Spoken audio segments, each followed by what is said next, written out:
This is Jonathan Hennessy, author of Apocalypse and the Comic Book Story of Beer, and it is a pleasure and a privilege to be listening to Top 5 Comics Podcast. Welcome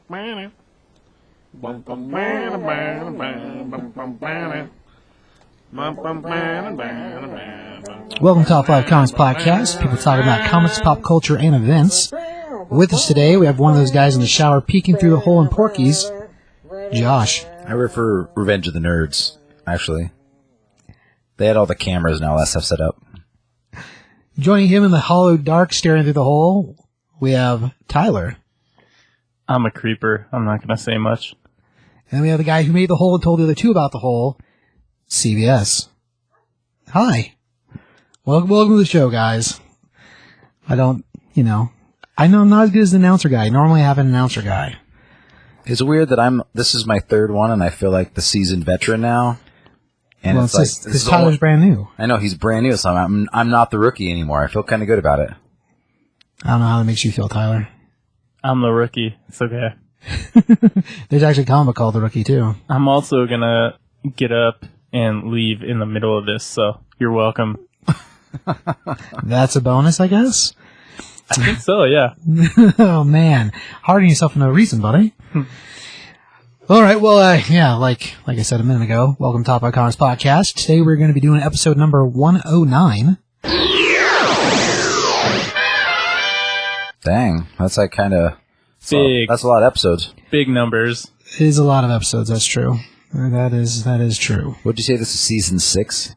Currently, we're in season 6. That's true. You broke it down into seasons? Yes. Well, every year a new season. I figured that was the easiest way to track that nonsense. Ah. So, into the first year, we came season 2, and so on and so forth. So, yeah, we're in the 6th season, so that's 6 years in case you haven't started at the beginning, which is okay. You know, earlier shows a little rougher. This one's already a little rough, but that's all right. The season of this episode. Yeah. No, this episode. Not the full season. This particular episode. Oh my god. Well, we don't have Ross with the dog pile, but we can still do some comic book news. So today, well, not today, I guess, in comic news stuff, I don't actually remember when this was announced. So I want to say during WonderCon, they announced Frank Miller is going to be getting a 5-project deal with DC. And they've announced the first 2 titles of the 5. So Frank Miller's going to be writing them. He's not drawing at least the first 2, so I mean, that's a good thing. Depending how you feel about Frank's work, I guess. Dark Knight, awesome. Dark Knight 2, I'm not so sure about that. Isn't there a third Dark Knight too? There is, but it was drawn by Adam Kubert, so art's great. Kubert, yes. That's the right way to say it. He also did a book called The Holy Terror, which The Holy Terror was originally supposed to be Batman hunting down and killing Osama bin Laden. Yeah. And DC said, no, because Osama bin Laden wasn't dead yet, and it's kind of an insult to the military that, Batman can go and fix it. And at the time, it was a really big deal. So he put it out himself anyway, changed it from Dark Knight to Holy Terror, and basically just took the ears off Batman. Yeah, that's pretty much it. Fun. That sounds amazing. I want to see that. Surprising enough, I still have a copy in the shop. So if you really want to, you can. Yeah. Anyhow, so names of projects, man. That was a long lead into that. So he's going to be doing Superman Year 1. And this is with, he's going to be writing and John Romita Jr. is going to be doing the art. Yeah, so it depends on how you feel about John Romita Jr. JRR, awesome Spider-Man, not such a good Wolverine. Everybody just looks square. Well, yeah, I've heard that before, yeah. Yeah, he's... No square face, no triangle face. So, well, yeah. That is kind of what it, yeah. He said people do tend to have a Lego-shaped head, but it works really good for Batman, and it works really good for Spider-Man, so... Like classic Spider-Man look. I like JR just fine. His Superman's not bad, but his Wolverine and his Thor, hate him so much. The second one is Carrie Kelly, and this is going to be with Ben Caldwell as the artist. And Ben Caldwell, if you haven't seen his art before, you should really Google him, because he's awesome. And, that kind of explains why they pulled Carrie Kelly out of the Batman and Robin series whenever Peter Tomasi and Pat Gleason were using her. Initially, we thought it was all just because Frank Miller was like, don't touch my toys, which is probably the truth, but now he's had to make up for that. So I think that's cool. And then, like I said, the other 3 haven't been announced yet, so I guess we'll see. What about in July? Lobo has a daughter. She's going to be joining the Teen Titans. I do think that's going to be cool. Her name is Crush. Which I don't think we've seen anything of her yet. I mean, there's like teaser art, but in the books, I don't think she showed up yet. So that'll be cool. I mean, new character for the Titans, and if it's a girl Lobo, and it's not Lobo, that's freaking awesome. And also, Justice League's Hall of Justice will return in the aftermath of Metal. Well, we're gonna have a whole mini-series thing happen with Justice League. Scott Snyder's writing. That's a 4-part called No Justice. And after that, Snyder's actually taking over the Justice League title. So, if you read Batman for New 52, then you've read his stuff, and it's great. So it'll be interesting to see what that is. I mean, I have thrown rocks at the guy in life before, because certain things he wrote, I was like, you gotta be kidding me. Rude. Well, yeah, Exactly. part of it's my own fault, though. Anyway, we talked about it on Twitter a little bit. You're on Twitter? Surprisingly enough, Top 5 Comics CBS Podcast has is... a Twitter? Well, the show does, but I'm the only one that does anything on it, so... Okay. So, yes. So you still do? Yeah, pretty much. So when it's something negative, though, it's somebody else? No, I mean, this time it was definitely me. Like, this time it was definitely me. Like, I call him a fanfic writer over his Duke Thomas stuff. Yeah, I know. And I still sort of believe it with Duke Thomas, but the rest of his stuff, great. Duke Thomas, not such a fan of the Signal. So other news stuff. They announced a new Dark Crystal miniseries. They're going to be doing a 12-part called the Dark Crystal, or Beneath the Dark Crystal. So, Comic series? yeah. Comic book series. They did one that just ended maybe like 4 months ago. No, 3 months ago. It was just Dark Crystal.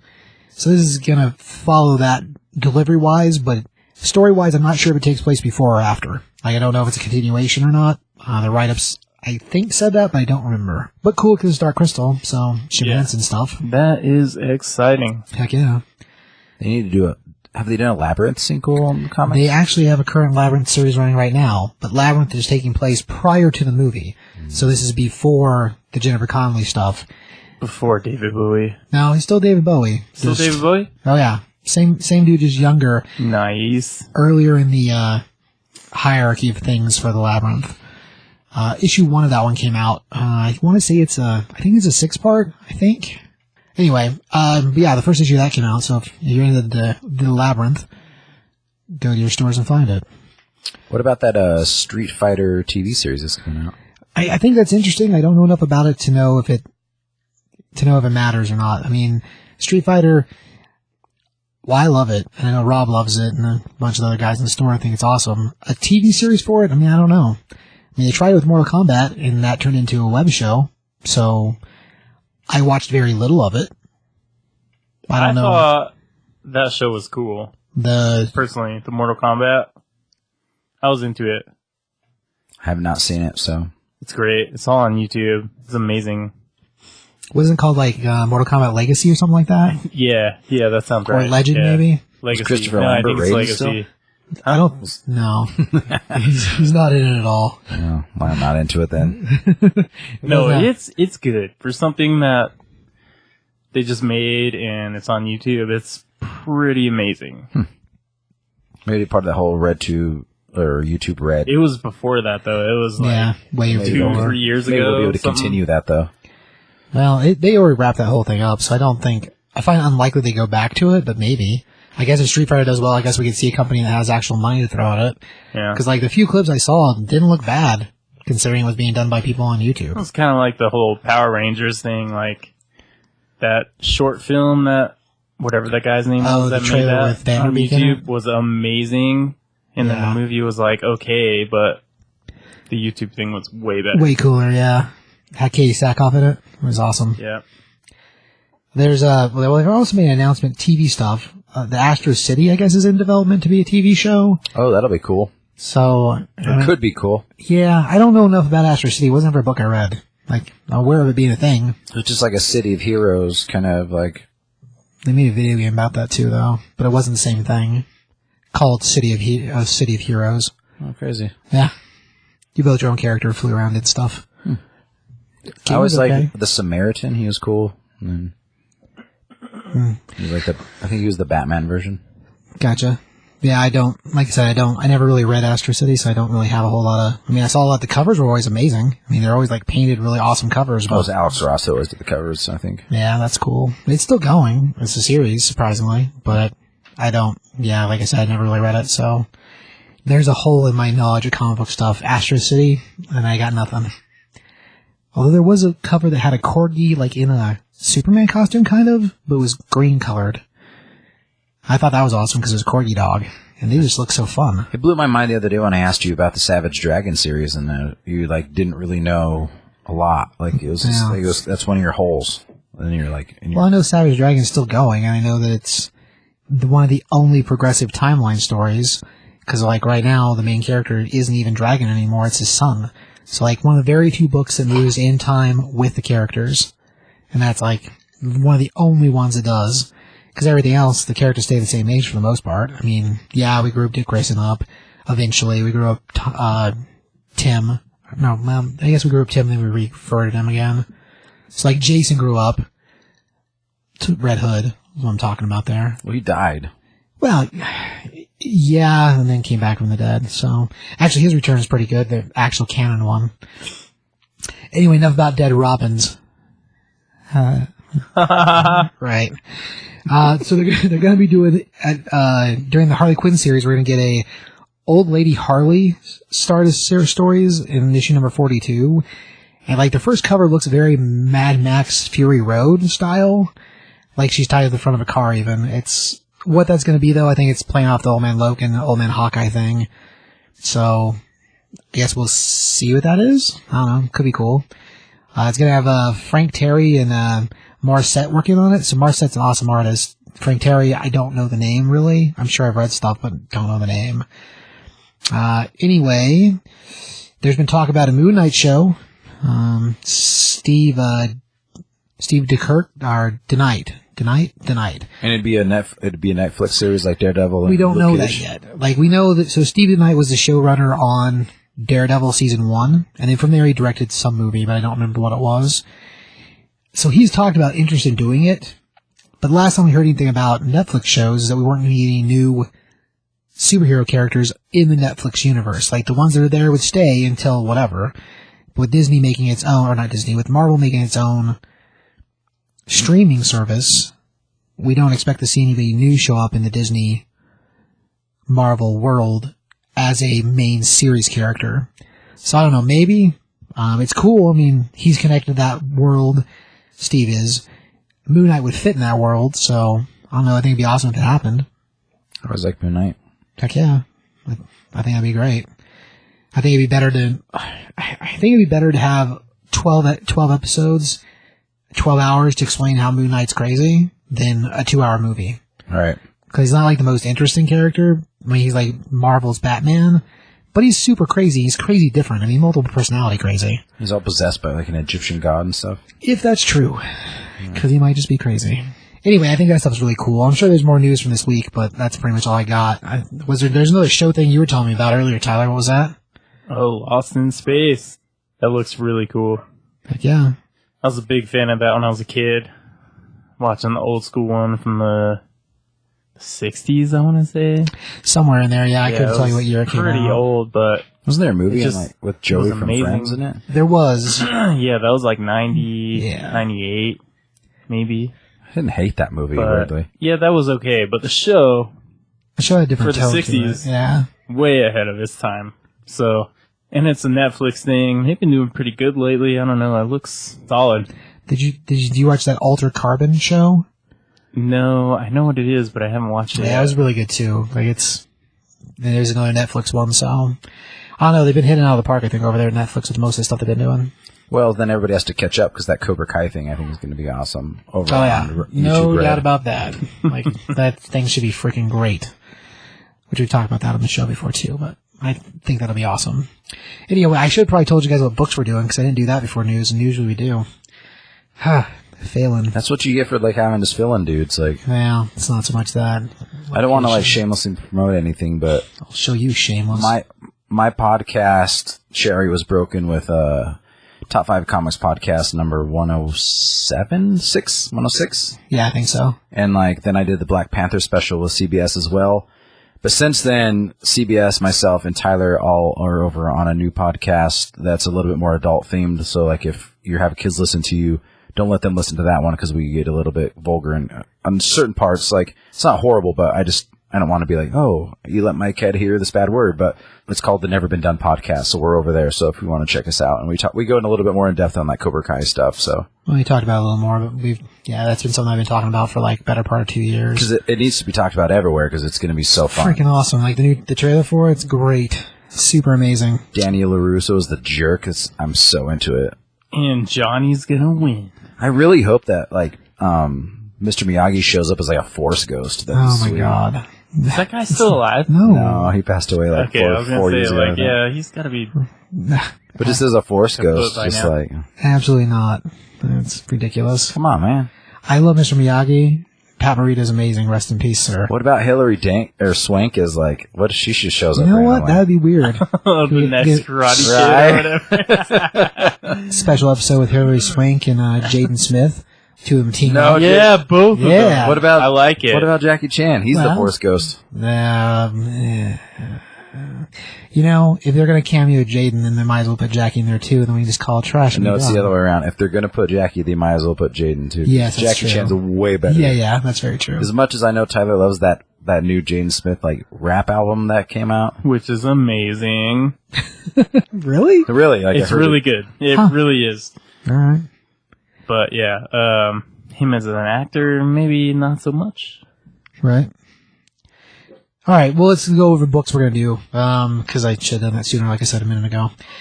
So Weapon H, #1, which is from Marvel Comics. We're going to have The Ballad of Sang, which is from Oni Press, and it's also in issue #1. We got Dr. Star and the Kingdom of Lost Tomorrow, which is also #1. That's from Dark Horse. And then The Spider King from IDW, also a #1. And we finish with Cave Carson. Has a Interstellar Eye, which is also from, well, it's from DC Comics, and it's also a #1. So Vertigo DC, so it's still DC. So more of an indie show this week. I'm liking it. A little different than what we normally do. I like the indie books. I'm all about indie. That's what I like. But the one book you have read is the one like mainstream book. Well, Tyler showed up to the party a little Whoops. late, and that's not his fault. No, it just, I saw the cover and I was like, whoa, who's this dude? Right? So I had to read it. Understandable. So let's go and open up with the Weapon H, #1. Just to let you know, there will be spoilers. So this is written by Greg Pak, which if you've read Superman during New 52, you probably read some of his stuff. And the art is by Corey Smith, which if you shop at Top 5 Comics, you should know the art simply because he did the first he did the 5 issues of Legend of the Shadow Clan. So the only book we ever got our own store cover of, he's the guy who did the art for it. And he came in and visited, right? No, that was Dave Wall, the guy who wrote it. Oh, the writer. Dave, which actually Dave recently got hired over at Blizzard, the video game company, as like a director or something. So Was that World of That's pretty Warcraft? rad. yeah, that's awesome. World of Warcraft, they did that one, and they did Diablo. There's a bunch of other games they make, but yeah, he got hired over there, so that should be cool. Anyway, dude's in a lot in the industry actually. Like, it's really kind of surprising how much stuff Dave's gotten into. Like, he worked for Marvel, he worked for DC, he did some stuff for a company called Blockade Entertainment. They're more of a movie house. Anyway, if you guys ever saw Ratchet and Clank, Right. the movie, yeah, he was connected to that. Anyway, awesome dude. So Weapon H. Weapon H. Okay, so when this opens up, we start out we're in Butte, Montana, and we join a bunch of dudes outside standing next to a fire pit, and they're all talking about this crazy thing that just happened, and this is all supposed to be translated from Spanish, according to the notation in the comic, and they're talking about how there's this crazy monster running the countryside that's coming their way, and it's half Hulk and half Wolverine, which is freaking crazy. Best idea ever. They coin it, they actually call him in the book, they call him Hulkarine, which is like making fun of him, sort of like, you know, Brangelina and stuff like that. Hulkverine, yep. Anyhow, so these guys are talking about how, oh yeah, he turns back into a person, so he could be any of us, and they all kind of look at each other suspicious. And we join a guy in the back of the pack who happens to be the Hulkverine, just, you know, hiding. And the whole time he's sitting there thinking to himself not to, what does he say? He says, keep your head down. Head down the whole time, yeah. That's what I noticed. Keep your mind empty, keep the head down, keep from anybody from being hurt. And like that's just always going through his head to keep himself from freaking out. Anyway, a truck pulls up and it's a dude hiring day laborers, construction guy. So he winds up being one of the guys pulled into the truck, and the guy's like, asks him, who are you? Like, what's your name? And he's like, no hablo inglés. And then the guy's like, get in the truck. And so he gets in the back of the truck, and the guys in the truck are like, hey, who are you? And he's like, no habla Spanish. And they're like, oh, this guy wants to be left alone. Okay. And off they go to do whatever their day work is. And like, we see some scenes of him like getting along with all these guys, and like, he fits in pretty well. And the day goes by, and eventually they get dropped back off, and that's when they're confronted with a batch of dudes that are there to rob the day laborers. Well, you can only imagine how that goes, because like our guy, he's military, and he's not used to being pushed around. So when these dudes show up basically to rob all these guys that have been working all day in the sun, he has a hard time not getting in the middle of it. And of course that leads to Hulkverine out, and dudes get messed up. Like it's bloody. I mean, Wolverine claws, Hulk body, awesome. Yeah, terrifying. Right? Well, then from there we get kind of a rundown of his backstory. So they give us like, oh, this is what he did before, and this is who he was before, and this is how he got to where he is. So like all that stuff we get right after that. And as far as the thing, like, I don't know, it's a pretty good write-up page because it's short, but it gives you like the background of him. We find out that he was part of a military group. He turned against his group because they were trying to kill people like civilians. So we fast forward a little farther, and we join him in the woods, and he's trying to cut off his fingerprints in order to try to give himself anonymity. But his hand heals because he's like Wolverine and the Hulk. And this family happens upon him. It's out for vacation and fishing. And we see him like freak out and see like the death of other family members and other people. And he hikes off into the woods, and of course he wants to be left alone because he feels like if he's away from everyone will be safer. Uh-huh. From there, we meet a group of scientists that, well, what we believe are scientists. They're basically up there to study this particular archaeological site. And we've got a female lead and then her two assistants. Although, as far as like who's actually in charge, it's kind of hard to tell because like everybody asks her questions, but it seems like she's working for the other guy. So we want to find out they've been shorted their food supply. Like the helicopter took off, dropping them off without leaving their rations. So she's freaking out. The other two guys are, one of them's freaking out. The other one's kind of like, it'll be fine. Well, our dude overhears this, and so he winds up killing a deer and leaving it for them so they don't starve to death through this crazy Alaskan winter that's going on. And she sees him in the distance and knows that he left the animal for him, and so he basically saves him. Then he continues to trek through the mountains by himself and finds a ranger station, so he calls to get them help. Well, as we rejoin the group, we find out that not all of them are there for the same reasons. And they find this abandoned camp that is supposed to be the archaeological find they're looking for. And it turns out it's a party of people who were trapped up there and then frozen in and eventually ate each other. Well, like Donner Party style. Yeah, exactly. This leads us to finding out that one of our guys there, he's not there for the same reason at all. And he pulls out his pack of jerky. He was like, oh, hey, we should celebrate. Let's have some jerky. And of course, that freaks her out, makes her super pissed because they've all been rationing their food. And here he is holding out on everybody. Well, he gives some of the jerky to the other guy with them. And then after he has consumed a fair amount of it, he informs him that it's human flesh. Well, the legend is that if you eat human flesh in that kind of wintry type element in this part of Alaska, you turn into the Wendigo. Which is like a giant Sasquatch Yeti thing. But it's pretty out of control. It just kills the hell out of everything. So he turns into the Wendigo. And, well, Homegirl starts running because she's freaking out. And then the other scientist pulls off half his face and we find out he's a robot. He's not even a person at all. And they're there basically to study and capture the Wendigo and figure out how to use it as a weapon. Well, guess who's still there? Well, Weapon H. So, that leads to fight. We'll skip a little bit forward just so that way there's a couple of really cool catches in the middle here. Like, we get a guest appearance by Doctor Strange. We get some more backstory on him, the Weapon H, and where his family is in the world, and what he has to lose in the world, and why he's decided to make himself separate from everyone. But him turning into the Weapon H and fighting Wendigo, well, the robot guy, before he got his head knocked off, uploaded images back to the company he works for. So now not only is he being hunted by Weapon X, who made him, now he's being hunted by this company as well. And of course they all want him for different reasons, mostly for weaponry. I'm going to leave it there. There's a couple more reveals at the end of the book that are like where we're going to go kind of reveals. So as far as the first issue, like score-wise, I give it, on a 5 scale, I give it a 4. The art's great. I love Corey Smith. The story's good. I mean, Greg Pak's a good writer. The idea, I get people are saying right now that maybe he's too overpowered, too OP. But the idea he's a good guy trying to control it, that's where the stem of the rest of the story comes from. I mean, as far as power or ability, yeah, if he's a bad guy, yeah, he'd be way overpowered. Like, man, who could stop him, really? But because he's a good guy trying to control this and not just ruin everything, puts a different spin on it, I think. Anyways, yeah, I give it a 4. Josh, do you have a score for that book?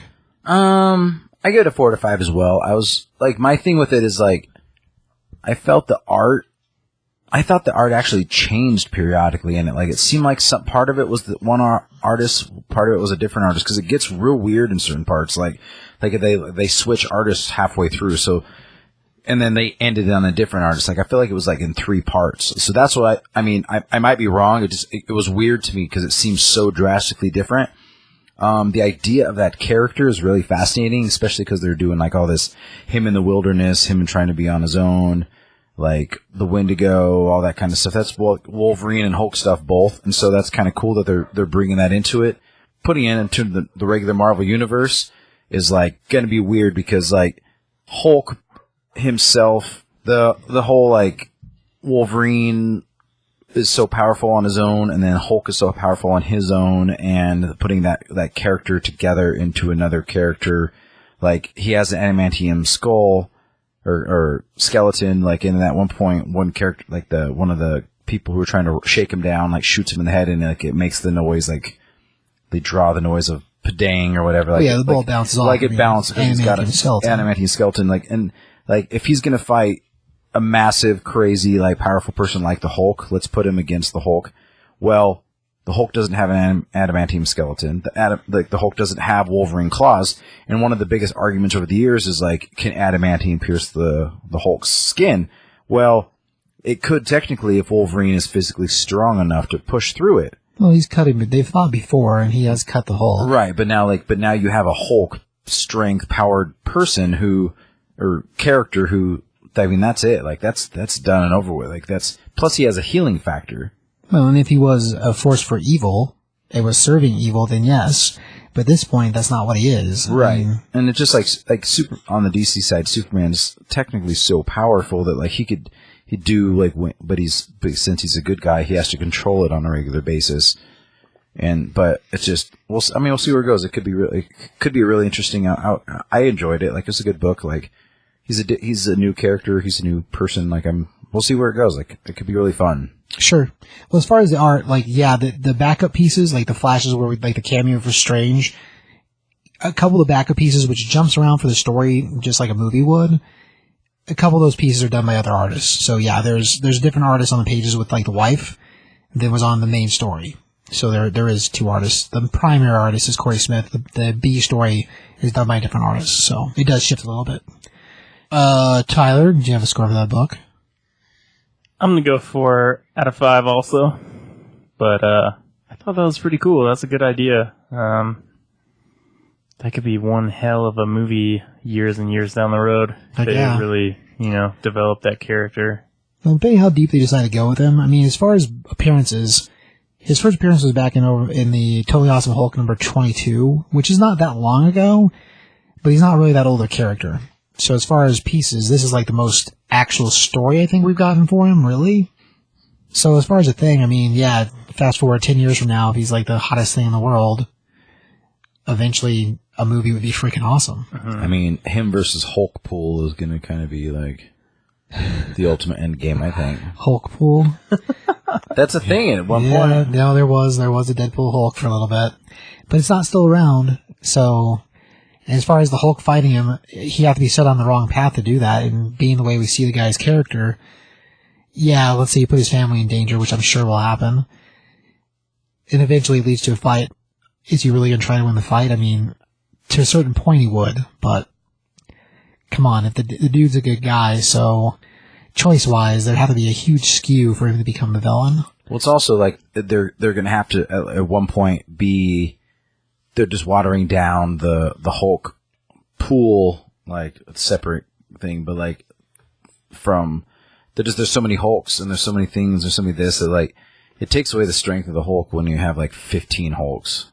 Like it's kind of ridiculous. So I mean, as long as they don't start watering that down, it'll be a good thing. Well, we already have. I mean, as far as Hulks, if you're talking about too many Hulks, Like there's red, Banner red, Hulk, Red regular, Hulk, other Red Hulk. She-Hulk, Red She-Hulk, Yeah. Abomination. Yeah. Well, Abomination's not quite the same thing. But he's all in the same thing though. Similar kind of thing, but not the same thing. And then there's the Sun, Scar. So yeah, as far as Hulks, there's already a lot of Hulks. Really. I mean, Too many, but I can understand that. So you want to move on to Ballad of Sang #1 there, Josh? The Ballad of Sang. This book I just kind of saw sitting on the rack, and we decided to we can talk about this book in the podcast. I was like, okay, cool. It's written by Ed Bryson. I don't know him. Sure. It's also illustrated by Alessandro Maselli. I also don't know him. Like I'm kind of out of the Oni loop. I don't know who on Oni Press. Like I'm not sure who's all on board anymore. But I wouldn't say they're main, like artist-wise, they're not names I recognize. And Oni's so much like Image now. It doesn't have like a stable of artist writers that just work there. I mean, Image sort of does, but even they don't really. The only ones that really have stables of people will be Marvel and DC, and I guess Dark Horse, because they use the same people over and over again. Whereas Image, there's a whole network of people, and Oni falls in that same thing too. So I enjoy the art. I enjoy the story. It starts out with a young mute kid who shows up at the doorstep of some what's the Japanese mafia, the Yakuza, like, and shows up and some boss, and they're just like, oh, get out of here, kid, you're too young to be in this club. And he just like messes people up with a sword, cuts a bunch of people in half, it's very violent, it's very good. Goes in, ends up going up to the boss, and the boss is like, no, like, I'll do whatever, I'll pay you whatever, I'll give you whatever. And he's just like, hands him a note, and the note's like, you owe so-and-so this much money, and we're going to take your pinky. And like, the kid cuts off every finger, and he brings all of them back, and goes home to his sensei, and his sensei's like, wow, that's funny, I can't really have all his fingers back. Well, the boss ends up bleeding out because he cuts all his fingers off, so then the boss that they got hired by to go collect the money, go shake down, to begin with, like, is mad because the guy ended up dying, so now they're out $50,000. They kill the sensei / old man, like, who's in charge of this mute kid and like kind of his like adopted dad, and then the kid just goes nuts and kills a bunch of people and cuts off the arm of the bigger boss, steals the arm and goes on the run, and like he's like, I'll pay anybody any amount of money to get my arm back because I only have basically 24 hours before that thing can't be sewn back on. So this kid goes on the run, but he's like all messed up because he just fought like a bunch of Yakuza, and he's only like a 9-year-old kid basically. And so it ends with some random stranger picking him up off the street and being like, I'll help you, kid. And then like that's how it ends. So it looks like a really fun book. Like I'm really excited about reading it. Artwork is quite amazing. Yeah, it's really, really good. Like, when it comes, I'm a big indie book fan, so it's like just like random people who get a shot in the industry, and it's like it's just really good. It's a really cool idea. Like, I'm not sure where they're going to go with it, but I'm excited to read the next one. So, score wise, I gave it a 5 out of 5. Like, I'm really excited about reading it. Oh man, like I don't get that excited very often when it seems really cool. It's a cool idea. So. Well, this is kind of up your wheelhouse. It's a kid with a samurai that kind of looks like a skater. So I'll say 4.5. I don't want to go too crazy. I'll say 4.5 out of 5. All right. Score-wise, I give it a 3. The art's really great. It's really dynamic. There's not a whole lot. Like, writing-wise, you get through it pretty quick, but it's a pretty good setup for a story. And it's a miniseries. I think it's awesome. I could easily see this thing turn into 3 or 4 different miniseries just because the characters are interesting. I like how they show him use sign language. Like, I thought that was really cool because they, like, have the kid talk to the master by using sign language. And I thought that was really neat. As far as a chase book, that's basically what it's going to be, is a chase book. It was fun. Like, if you get a chance to check it out, if you like anime American hybrid art, that's exactly what it is. What's also cool is it's like a book that, like, somebody who's not generally into comic books can, like, pick it up. Like Tyler's, like, not a comic book reader. He could pick it up and he seemed interested in it. So yeah, I was drawn to it immediately. So, well, as far as the story is concerned, it's easy to get into. So, yeah, I give it a 3. All right. Well, let's see. I guess we move into the Spider King. So Spider King is another one that I'm gonna spotlight because I'm a big indie guy. IDW, even though I'm not a big fan of their G.I. Joe and how they messed that all up, but this book's kind of crazy. Like, the art in it, like, weirds me out. I like it, but I'm still weirded out by it. It's written by Josh Van and is illustrated by Simone Armini. I know that name from somewhere, and I can't picture where I know that name from. So it's about a bunch of barbarians and barbarian kings, and one guy dies, and the brother is the bad guy. And there's a crazy plot twist, like aliens crash land, and I can't really give a description of the book like you do on some books, like step by step and page by page of what's going on. It is pretty wild. This is one of those ones I think you just need to generally pick up and buy and read because it's so crazy. But it is basically barbarians versus aliens, making barbarians more powerful versus it's going to be crazy. It's very interesting, and it's like a take that I have. As much as everything across the board has been done, this one I don't think has been done before. I don't think this way it has. The 13th Warrior kind of dealt with, like, the idea of supernatural weirdness, that movie. But not aliens. No. Though. That's a whole different thing. This whole thing is a different kind of thing going on. And, like, the art is pretty dynamic. It's not the same as Sang, because it's got a different style to it. But as far as, like, Blood and Gutty, yeah, there's a lot of death in the book. And I don't, when I say weird, I don't mean bad weird. It's a really unique art style it's really different, and it's really good. And it's like the son of a massive barbarian king takes over because his dad dies by a sniper, like, archer, and then it's basically... He inherits the throne of the Vikings. And well, they're not Vikings, they're barbarians. It's not the same. They go to Valhalla, so there's a group there's Vikings and a group there's barbarians. There's 2 different groups. Right. Like, the leader of the barbarian group, though, is the brother of the original king. So, like, it's a mixed match of both. So, you have Vikings on one side, barbarians led by a Viking on the other side, and then this whole alien event happens in the middle of it, which sounds like complete chaos, and it kind of is. The bloody battle thing is definitely chaos. And it's, as far as a thing in general, yeah, when we finally do see the aliens, like, they're crazy looking too. Yeah, and they're like super crazy looking. And they're like going to turn the humans into spider people or something. Like, at least one of them they talk about turning into a spider, which what that means. The Spider King is where it comes from, because I think he's going to be the Spider King. But then, it's kind of wide open. Like, the story is just, they're expecting this to go some massive amount of issues. I think it's not going to just be a miniseries. I don't think. Now, at this point, it's not slated as a mini, but as far as series are concerned, IDW kind of does a lot of miniseries and ongoing stuff, so it's hard to say. I guess if it does well, chances are we'll see it run forward. But as a thing, like, for a first issue, it's pretty good. Like, the second issue actually dropped this week, and the interiors of it are crazy too. Like, it's just crazy. Awesome, but crazy. Anyway, you got a score for that book, Josh? 3.8 out of 5, I think. Can I do points? We have before. We've given tacos also and burritos, which is the weirdest kind of score in the world. We go 3.8 tacos out of 5 burritos. That's not how that works. No. We'll go 3.5. That works. Yeah, what does that even mean? 3 3/4 is what I'm saying. There you go. Okay. Like, it's good. I'm worried. I'm giving the score. It's 3 1/4 to 4.5, and I give that score based on the fact that, like, it could very easily go south and be bad and be lame. But if they keep on the same track that I think they are, it could be a really cool book. And it could be the new, like, I don't know, like Chew, or as Tyler reads it and laughs out loud. That's obviously a good sign. But Sorry. I just read Thor's Thunderous Arsehole. It's in there. Yeah. Hard not to laugh.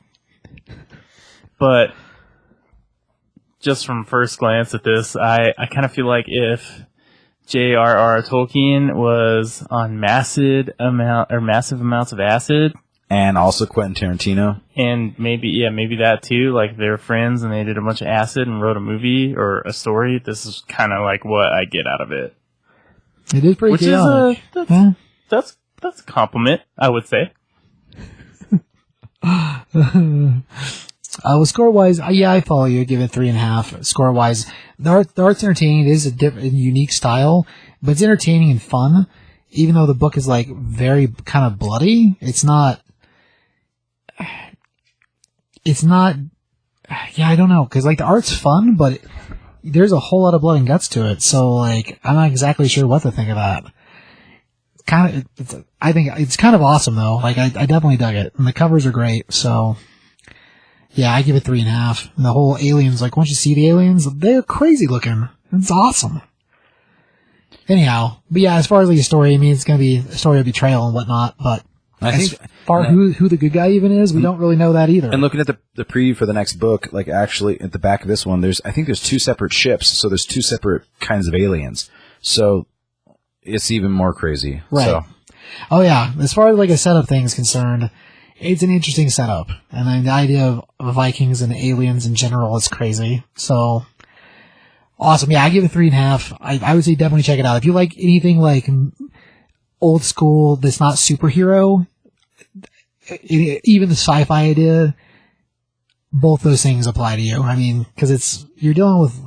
It's kind of like Gru, like, was it that Gru the... I wouldn't say it's like Gru the Wanderer, because the art style is not the same at all. No, but it's kind of like an adult Gru the Wanderer mixed with Starship Troopers, kind of like weird. Get out of here, Starship. Come on.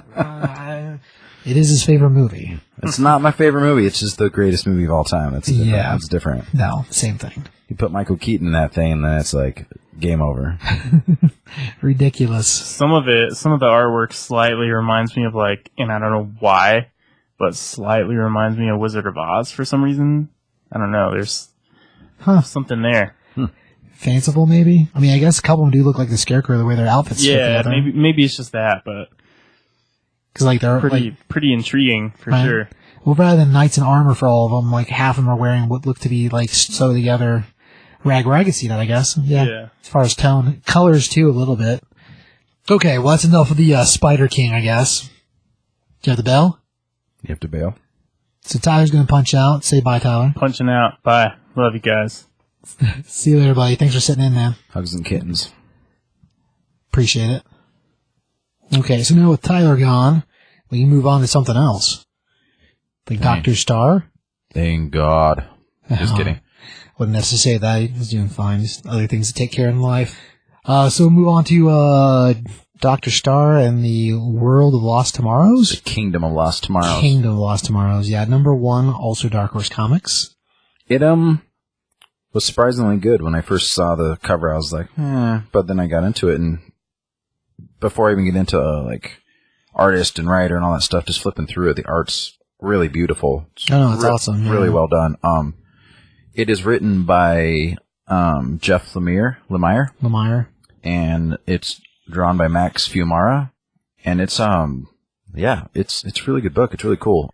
It's part of the Black Hammer world that Dark Horse also did, but I haven't read that, and so I'm not sure. I'm not like up on what all the characters are and stuff. But even if you're not, I wasn't lost or anything. So Yeah, where this book picks up, I don't think you have to know any of that stuff. I mean, it is a different piece of the same world, but I don't feel like you have to know any of that stuff. He's like a nerdy scientist kind of guy who taps into the power of a star, basically, and he is able to harness that and joins a group of superheroes during World War II, and they go off to Germany to fight Hitler and his group of super people as well. Book takes place during 1941. Is that right? 1941? Yeah, like the beginning of World War II. Yeah, and like when he first gets contacted by the government, like he's written these hypotheses about being able to harness the power, but he had to publish them. So the government got hold of him through other means, and so they kept coming to him and told him, well, we're going to fund you, make us a weapon. And up at this point, he'd been a struggling scientist, like fighting to have money, and he's got his kid at home, his wife at home, and they don't live in the best kind of situation. But with the funding from the government, he's like, yeah, all of our dreams are going to come true. And he basically just falls into his work completely. And he gets the power, he gets all those things, and he seems like he has everything he wants, but... Well, ultimately, like, there's a point there where we see this, like, crazy blackboard where he's building these gauntlets, which is awesome. Like, oh, the art's great. But he writes how he just lost track of time working and go from, like, 2 or 3 days at the office to being, like, weeks, then months. And now, like, it went from his son being a baby to, like, the first birthday, and it seems like time he spent at home. I mean, when he says he's been gone for months on end, it made it sound like he hadn't literally been home at all in all that time to make this breakthrough. And it makes me wonder if you fast forward to the end of the book, before we even necessarily get to that, but it's like when he's working on whatever he's working on the gauntlets and being able to harness the power, I wonder if he's in that alternate reality and maybe that's where the time goes and like time doesn't go as fast there. I don't know. I don't think they ever ironed that out enough. Like, they do say, like, he knows he's been gone for months, but it's like he just continues to work without any thought of anything but work. So maybe, I mean, I don't feel like that's super clear, but I didn't read that much into that part. I read more into it that because he was so occupied with work, like, everything else took a back seat. The wife, the kids, like, everything else took a back seat.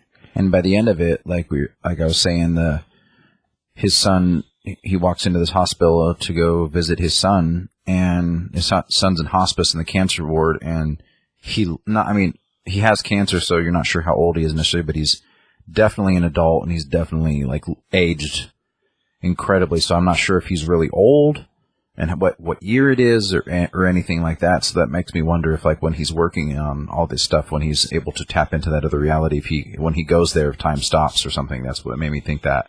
So maybe not. It doesn't really go into that. I guess we'll find out. Well, series-wise, it's a mini-series, and so whatever the next chapter is going to deal with probably parts of that, I guess. Like, a majority of what we get in this particular issue is about him building the star rod, which basically gave him superpowers, and so the weapon he built for the government wound up being himself, and that eventually aligns him with the Black Hammer team of characters, which are kind of like a Justice League almost. Because, I mean, we have a guy that's, well, Justice League and Avengers almost, because we got a guy that's like kind of a Captain America, then we have a Hawkeye, the smaller girl, like, super character, which I don't think they name her, I can't remember that. And there's 2 others that are both dressed like, I don't know, not really Batman-y, but kind of Batman-y. And then you've got a guy who clearly resurrects from the dead because they talk about him dying multiple times. And they're all trying to decide whether they want to get involved with World War II or stay stateside and deal with problems here. Because the rumors are that Hitler's got his own group of superheroes or super-powered people. So they're all kind of worried that these superpowered people from the stories are stronger than any of them are. And that's when Dr. Starr first shows up to their group. He's like, yep, we should go fight the Nazis. This is going to be awesome. Because it's super fun. Well, yeah, fight Nazis is always fun, right? I guess so. Sure. I mean, I've never really done that, but alright. I think you have. I think there's more to you than the... Well, it's because I'm Lamont Cranston in my old life. So yeah, there was Nazi fighting. For sure. You know, Shadow knows. Has nothing to do with this book. Anyhow, art's beautiful. Like, story, I mean, it's a little quick in the first book, and like the way the point of view it's written from is really kind of neat. So I'm interested to see where the rest of it goes, simply because of that. Yeah, I'll probably pick up the second book just to see where it goes. I really enjoyed it. I really enjoyed like every book so far this week that you picked. Really, I didn't pick any of these. Like I suggested the one. Oh, about Ballad of Sang. Mm-hmm. That was a lot of hard words to get out of my mouth just now. That's weird. But the other ones, I just kind of, you always just say, "Hey, Josh, we're doing these books and you have to read them." And I said, "Okay." Yeah, that's kind of how it works. Score for book, Josh. I give it about a 4. 3.75. 4. I give it a 4. Oh my god. All right, that's fine. The art's really beautiful. I really enjoy the art in this. Oh yeah, no, the book's a good looking book. Like, as far as the thing in general, I don't feel like I guess if you read the Black Hammer stuff, then maybe a bigger picture of the world you have already. I don't feel like you needed it. Like, at least not for the beginning. Now, granted, maybe issue 2 and 3 they'll rely on that, because that's something else that Jeff Lemire wrote too. But I don't think it's going to be required for what's going on in this story. Because I don't really remember the Star being in the other stuff. Now, granted, I didn't really read a lot of it, so I don't really remember him being in there. Anyhow, score-wise, I give it a 3.5. Like, it was pretty good. Like, the art's great. If it wasn't for, like, the way the art flows through it, I mean, yeah, it's a Dark Horse book, so it's kind of got a Magnolia feel, even though it's not connected at all and doesn't have anything to do with that universe, but just the tone of it is that way. And that might be the colorist, but as far as the thing, I just really like the way it looks, and the idea of a 40s superhero I think is awesome. And I've always been a fan of Stargirl over at DC, and this has got a similar, like, idea to it. Granted, not the same, but as a thing. I think that, like, that's what makes me, if I was to have any issues with the book, is that he's such a similar character to Starman or Stargirl or...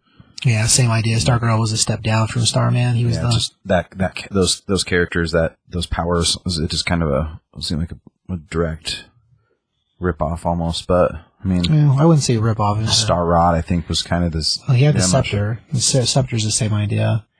But as far as a thing, like, I don't feel like... Where the power comes from. Yeah, I don't feel like it's the same at all. Not really. I mean, yeah, a similar implement, but anybody with a magic, or anything with a powered rod would be the same then, so... All right. Grandmaster from Thor Ragnarok. Rod that melts people. So, magic rod becomes the same thing, then I guess it is, but I don't think so. It's good, though. No, it's good. But, Thor Ragnarok.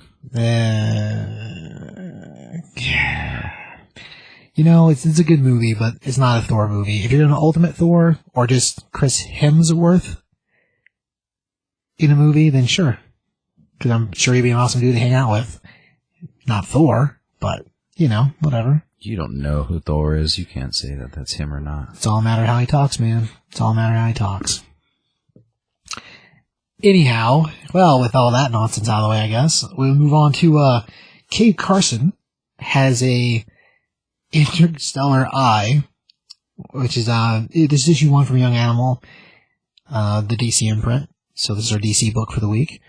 And, this one follows the previous series, from the Gerard Way batch of books, the Young Animal stuff. This is written by, John Rivera, and the art is by Michael E. von Oeming. And, like, it doesn't pick up directly after, but the previous series wrapped up with, so Cave Carson's, his wife has passed away, and then we basically had her turned into, like, a celestial spiritual entity that's kind of a robot. And she's gone off to the stars, so she's not around anymore, so all intents and purposes she's dead. This directly follows after that, because there's mentions of her. But where the book picks up, we're joined initially by this, it's a giant guy's head, and then we pull back and we see that the guy's head is on a cat's body, and then the guy's body has a cat's head. Which is a little off-putting, but, I mean, I don't know. Cave Carson sees crazy things. He lives underground, so... Okay. From there, we wind up finding out that this particular entity, this guy, cat guy, has a whole bunch of little robots, and he tells them that they need to get his lair prepped for their visitors. And so I'm zooming out and we see this like giant, like, I don't know, almost like, it's not medieval, but kind of medieval, like throne room, castle kind of place underground. With all these fountains and a whole bunch of little robots running around dusting things and cleaning the place up. And then we get the shot of this really kind of crazy water fountain that has a statue of the guy we were just getting orders from in the middle of the statue. And about that time, we hear this crazy buzzing noise, and a car crashes through the wall into the fountain and destroys it. And we see who's in the car, and it's Cave Carson, his daughter Chloe, and Mark, which last time we heard anything about Mark, he was very dead. And Cave says, "Oh, you're doing a lot better, Mark, getting used to driving." And Chloe's like, "Yeah, next time you'll just drive through the mall." And, it's a little chuckle joke thing, whatever. So everybody gets out of the car, and Cave apologizes to the first, butler robot about destroying this fountain, and he's told, "Oh, don't worry, we replace the fountain every month, so it doesn't matter." And from there, Cave opens a portal for the Mole Mobile, or the Mole. The Mighty Mole is the name of their car that tunnels underground. Anyway, he's got an ability to open a pocket dimension that parks the car inside the pocket dimension. So he does that. So it was a pocket car parking spot? Kind of. I mean, it's not... Yeah, I guess. Kind of. So it's like a dimension that just opens up, the car drives it and parks, and then when he wants it back, he just opens it up and out the car will drive. So it's like it's a power Cave Carson has. It's like a keychain with hot sauce on it. So you just have hot sauce whenever you want. That's true. Very much so. That's no, but yes. That's like a really good thing to have, like if you're live in a big city or something. You're just like, never have to do the parking. Or Uber. Oh, yeah. Or for the public parking transportation. thing, for sure, it'd be great. Heck yeah. Like the way he uses it to port himself around places, it's like a portable doorway. So awesome. The hot sauce thing, you have like hot sauce, so yeah. Or Pocket Ranch, I guess. You like ranch. Pocket Ranch would be awesome. It's like you just have it all the time. You're like, oh. That'd be freaking great.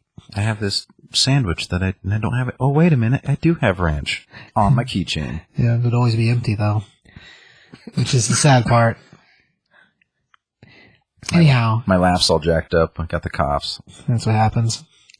So we want to find out who they're there to meet. And they're there to meet this character named Star Adams, who I'm pretty sure is supposed to be Prince, like the musician Prince, formerly known as musician Prince. Pretty sure.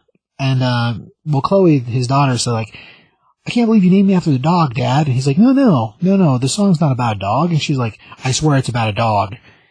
And she's like, "Why didn't you ever tell me you knew Star Adams?" He's like, "Well, I tried to." And we get this little flashback of Cave without the beard with the wife. And she's like, "Just talk to her. You guys both love music. She'll totally be able to talk to you about that." And so he, opens her door, and you see a sign on it that says, "No Dads." And he's like, "Hey, Chloe, honey, did you ever listen to Star Adams music?"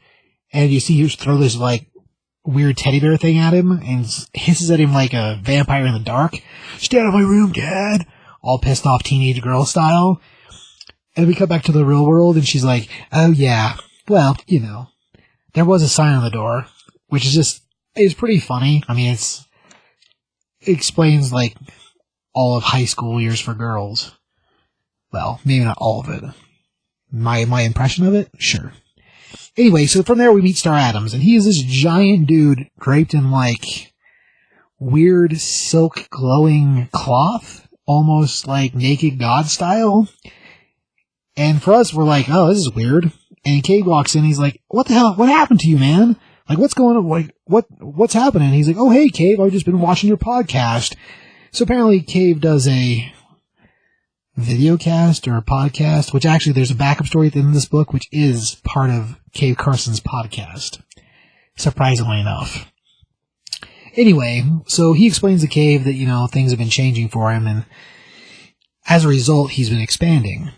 And then we get a dinner sequence with them all where he asks about Mark being alive, because last time he heard about Mark, he died in a brothel in some crazy country. And that's when we all find out this particular Mark is a Mark that was rescued from a different reality that was 87% the same as our reality, but is not the same Mark. So I guess Ratcon being dead? Whatever. From there we jump to a flashback where Cave first met Star Adams, and it's earlier in Star's career before he wore his hair up. And he winds up meeting him at a performance, and then they all kind of hang out that evening. So Cave introduces Star to who becomes his wife, Nazra, so the mother of Chloe and Cave's wife, and it explains to her how she's the queen of an underground civilization. And of course, Star's like, "Oh, this is really crazy. I'm a super icon Star guy, Star being a famous person." Anyway, so he winds up hanging out with basically a drug trip, and we learn that Star Adams actually happens to be from the stars. He himself is an entity. Whether anybody knew that before or not, don't know, because they kind of gloss over that. But Cave asks Star what he really called him for, and he tells him, "Well, I'm dying. And like a star, I've been expanding, and eventually I will collapse internally and destroy everything. So I need your help getting me to space before I fully die." So the whole thing with him turning from a normal-sized person into a giant guy is because he's expanding like the way a star would expand before it explodes, and then implodes with the explosion. So Cave, of course, feels bad about that because he doesn't want his friend to die, but it's like, well, yeah, we just gotta get you a rocket to get to space. And so eventually we wind up getting loaded into a space rocket and blasted out into outer space, and we have a whole conversation between Star and Chloe. And it's really pretty cool, the conversation between all of them person-wise. But eventually we get to the inevitable, and he passes away, which leads to crazy implosion, and all the junk outside of our atmosphere, like the space trash from debris from space stations and just stuff that's up there, hurtles through and destroys their ship. Just before the ship explodes, though, they manage to port away using the mole portal door thing into a garage, and from there we see Stars turn into something very different, and it's threatening Earth's survival. So the brunt of the story is whatever has happened to Star, what it's caused, is something that will destroy the Earth. Not because he meant to have it happen, but because whatever was inside of him apparently is not of keeping the Earth around. So the overall what the story is going to be is Cave Carson trying to save the Earth. There's a few other pieces in the middle that are catches to the story that of course I left out because that's what we do. But yeah, overall, if you like the first Cave Carson run, you'll like this one. It's connected to all that Gerard Way concept stuff, so it is kind of crazy. And it is a little out there, but, it's pretty much science fiction. As far as the score, I give it 2.5. Art, it's Michael Iwan Oeming. I can take him or leave him, depending on what he's working on, determines whether I like it or not. As far as the story is interesting. It's entertaining. I guess we'll see where it goes. Cave Carson as a character, I think, is a neat idea, but like I said the first time I reviewed one of the books about him, he's a character from the early 60s, and any history for him, I don't really have a place for, really. As far as fitting the new world, I don't know, all the stuff they have as I do is super crazy. It's almost Indiana Jones-like, so I really dig that. The dynamic with him and the daughters, it's interesting enough. Whether she has extra powers or not, we've seen her do some crazy stuff, but it's hard to say, whether she has abilities from her mom or from her dad or what. The backup in here, though, the whole podcast thing, kind of a cool little story. Apparently that thing's going to continue too, so I imagine by the time we get to the end of it, we'll probably have one full podcast issue just built out of the 3 backup pages at the end of the stories. One dealing with a boyfriend that basically turned Chloe over to a group of cultists, and we wrap that up in the backup in the podcast, because during the podcast they get emailed questions or questions mailed into the group, and Chloe reads her dad one and dad reads Chloe one, and so it explained different pieces that weren't answered before that I think got left off the page either because they expected to go farther rather than making a mini-series, which is what they're doing now with the young animals. They're doing Dark Horse does with Hellboy, where you get 6 issues, it's 1 arc, 6 issues, 1 arc. Seems to be the way they're going to go now. With that in mind, I think initially they probably expected to have another arc for the first batch of books rather than making them the 6-part miniseries style. Anyhow, so yeah, 2.5, I think that's what I said, right? 2.5? Okay, that'll do. Josh, what do you know about Cave Carson? I'm gonna agree with you on the 2.5, but it seems my issue with it is that it's, as much as I love Gerard Way and a lot of the things that he's done, I think that sometimes, just because it's his imprint, it's let's be weird just for the sake of being weird. Sure, I can see that, yeah. And it's like, sometimes if you just go off good storytelling, that'll be okay. You don't have to be weird just to be friggin' weird. And I think that's kind of, that imprint's like, oh, I'm Gerard Way. I'm just going to just go way out there. And it's just like, we already have one Grant Morrison. We don't need another one. But he really likes Grant Morrison. I'm just saying. He put him in those music videos. He's the bad guy. If you guys didn't know that, I know. Kimmel Romance videos, yeah. At the end of Real Life Adventures of Fabulous Killjoys. Yeah. Mm-hmm. For people who don't know that, now you know. I already said that once on this show, so. G.I. Joe. I wasn't there on that episode, so. No, it was this episode. It was earlier. Oh. Yeah. I thought you meant about the Grant Morrison thing. No. That was, no.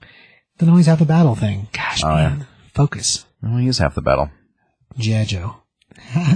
See, so I got to do it 3 times now. It's a good time. That's fun. Anyway, okay, so as far as shows concerned, I guess that's it for books. Josh, what did you learn today? I learned that I'm out of shape, and I need to start running wind sprints and carrying logs and hiking mountains like Rocky and Rocky 4 before I fight the Russians next week, because, like, man, I'm struggling. That seems to be like a real world thing, so. Yeah.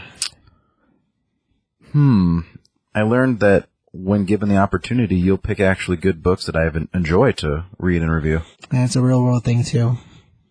Dang it. I pick whatever I like, and I don't necessarily pick for your benefit. I think sometimes you do. No, not at all. Absolutely not. I think sometimes you do. No. I'd like to think you do. You're my friend enough to know, like, I think Josh might like this about a 9-year-old kid cutting people in half. Yeah, that's because you're a kid at heart, and you'd like to cut people in half if you could do it. I mean, if I was a 9-year-old with a samurai sword, heck yeah. Okay, so what did I learn today, Josh? That Tyler really likes to laugh at Thor's thunderous arsehole. Well, that's true. Every time he reads it, apparently. Can't help. Like, man. Okay, so let's see. Do you have any books to watch, Josh? Still looking forward to Action number 1000. Yeah, it should be end of this current month, yeah. End of April. Real excited for that. Should be freaking awesome. We're real into the new Infinity stuff that's coming out. Kind of curious where that's going to go. Oh, yeah. They've got this whole gym launch, the Infinity Chase? No, Infinity... Gosh, I don't remember what it's called. Infinity's Countdown, there you go. Infinity Countdown. Yeah, it's been good so far. Like, the couple issues that are out are awesome. And then, weirdly, not weirdly, because Green Lantern's actually been really good for several years now, but Green Lantern are up against Zod right now. Oh, and the Hal Jordan Green Lantern series? Yeah, like, I'm kind of curious where that's going to go.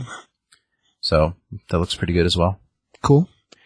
Let's see, books I would tell you to watch. Thanos.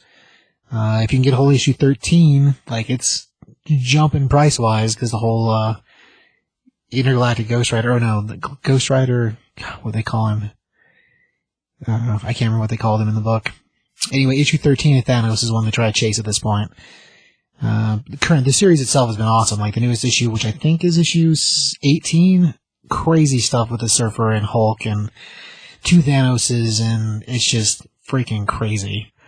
I'd say, Black Science, of course, Deadly Class also, great books, Rick Remender. Super excited for his whole, I mentioned this last, 3 shows, so, Death or Glory, I think will be freaking great. I feel like there's a batch of other books that were coming out that we saw from the Image Expo, but I feel like we talked about most of them last week, so there hasn't been a whole lot of updates from that. But as far as other things to look for, as far as books to chase, we're getting ready to have Justice League No Justice, the miniseries from Scott Snyder, and that should be great. Next week, Batman Metal 6 comes out, and that'll be awesome. And then we have the next chapter of Doomsday Clock next week also, so both those will be great. Depending when you hear this. So I guess if those already come out, well, you're hopefully behind and catch up. Hopefully you have them. But I'd say all those good books, stuff to be cool to get a hold of and read. I think that's it. The Power Rangers book too. Yeah. The Tommy is all evil and stuff. They're getting ready to do, the prelude to the crossover has already started, but yeah, they're doing the Power Rangers Shattered Grid, which is supposed to be running all the different groups together in the comic books, and it's crossing over between Mighty Morphin and Go-Go Power Rangers both. But yeah, as far as the thing, there's totally the idea that we're going to get to see all the different groups, so I think that'll be freaking awesome. That should be pretty cool, too. Anything else, Josh? That's it, man. Don't die. Stupid. Taki, that's how the show ends. Taki. Don't die. Taki. Hugs and kittens. That's not the same, although that is funny. Wakazadananda? You're going to have to watch them, Kamen Rider. I got to fix you. I don't have to do anything. Yes, you do. I'm not going to watch that. I want to make you watch it. You're going to enjoy it, because everybody does. Spaceship Captain.